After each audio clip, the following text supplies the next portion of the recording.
السلام علیکم ورحمۃ اللہ وبرکاتہ۔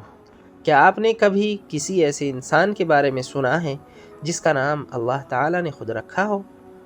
ایک ایسا بچہ جو ابھی دنیا میں آیا بھی نہیں اور رب کائنات نے اس کا نام منتخب کر کے اپنے نبی کو اس کی خوشخبری دے دی ہو۔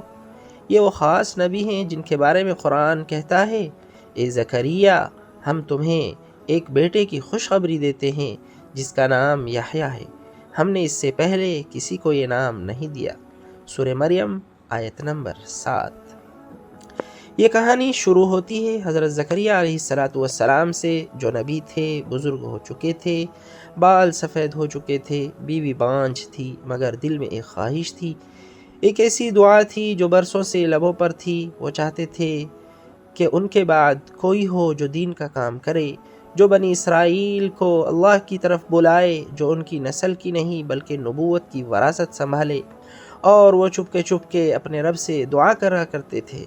قرآن ہمیں بتاتا ہے کہ جب انہوں نے اپنے رب کو چپکے سے پکارا، سورہ مریم آیت نمبر 3، اللہ تعالیٰ نے ان کی پکار کو سنا اور انہیں خوشخبری دی، اے زکریا، ہم تمہیں ایک بیٹے کی بشارت دیتے ہیں جس کا نام یحییٰ ہے۔ یہ کوئی عام بچہ نہیں تھا، یہ وہ بچہ تھا جو ماں کے پیٹ میں رب کے حکم سے آیا، جس کا نام رب نے رکھا اور جسے بچپن ہی میں نبوت عطا کر دی گئی۔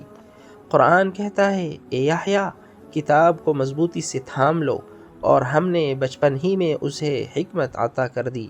سورہ مریم آیت نمبر 12۔ حضرت یحییٰ علیہ السلام بچپن ہی سے ذکر الہی میں لگے رہتے تھے۔ دوسرے بچے کھیلتے، شور مچاتے، مگر یحییٰ خاموشی سے عبادت میں مصروف رہتے۔ وہ پاکیزگی، عاجزی اور تقوی کی اعلیٰ مثال تھے۔ قرآن کہتا ہے، اور ہم نے اپنی طرف سے شفقت اور پاکیزگی عطا کی، اور وہ پرہیزگار تھے۔ سورہ مریم آیت نمبر 13۔ ان کا دل نہایت نرم تھا، لوگوں سے محبت سے پیش آتے، والدین کا ادب اور خدمت ان کی زندگی کا حصہ تھی۔ قرآن فرماتا ہے، اور وہ اپنے والدین کے ساتھ نیکی کرنے والے تھے، نہ وہ سرکش تھے نہ نافرمان۔ سورہ مریم آیت نمبر 14۔ وہ ایسے نبی تھے جنہیں نہ دنیا کا لالچ تھا نہ جاہ و جلال کی خواہش، ان کا مقصد صرف ایک تھا، اللہ کی رضا۔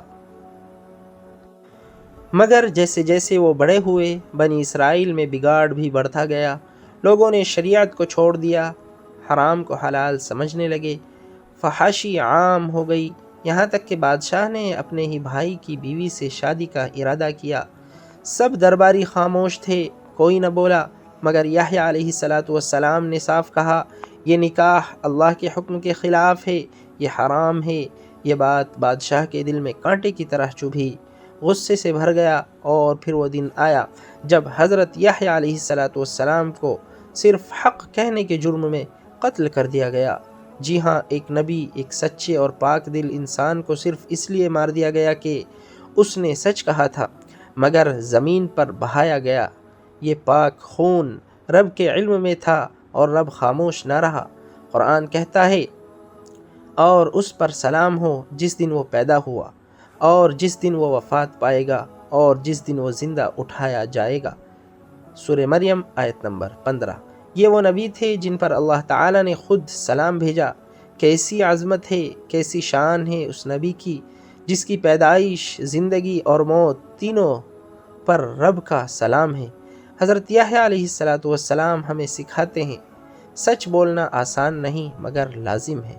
والدین کی خدمت صرف نیکی نہیں، جنت کا راستہ ہے۔ سادگی، عاجزی اور تقوی یہی کامیابی کی کنجی ہے۔ اللہ کی رضا کے لیے جینا ہی اصل کامیابی ہے۔